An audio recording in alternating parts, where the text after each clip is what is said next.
पाचोरा ते शिंदुर्णी महामार्ग 19 या रस्त्याच्या रुंदीकरणाचे काम सुरू असून या कामासाठी मोठ्या प्रमाणात खडी, दगड, मुरुम आणि मातीचा वापर केला जात आहे।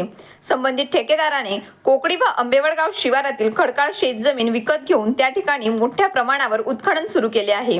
येथून खडी, दगड, मुरुम आणि मातीची वाहतूक मोठ्या ट्रॉला वाहनांद्वारे केली जात असल्याने आंबेवडगाव ते कोकडी तांडा मार्गे जळगावकडे जाणारा रस्ता या अवजड वाहनांमुळे पूर्णपणे खराब झाला आहे। स्थानिकांच्या म्हणण्यानुसार गौण खनिज उत्खनन व वाहतूक करताना शासनाचे नियम धाब्यावर बसवले जात आहेत। ट्रॉला वाहनांमधून प्रमाणापेक्षा अधिक खनिज भरून वाहतूक केली जात असल्याने रस्त्याची अक्षरशः वाट लागली असल्याने या रस्त्यावरून दुचाकी चालवणं कठीण झालंय। चारचाकी वाहन देखील धोकादायकरित्या चालवावी लागतात। शेतकऱ्यांना बैलगाडी चालवणं तर अशक्य झालं आहे। दररोज अपघात होत आहेत। प्रशासनाने तातडीने लक्ष द्यावं अशी मागणी केली जात आहे।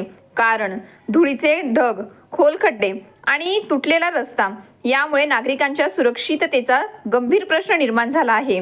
शेतकरी, विद्यार्थी, कामगार आणि सर्वसामान्य नागरिकांना याचा मोठा त्रास सहन करावा लागत आहे।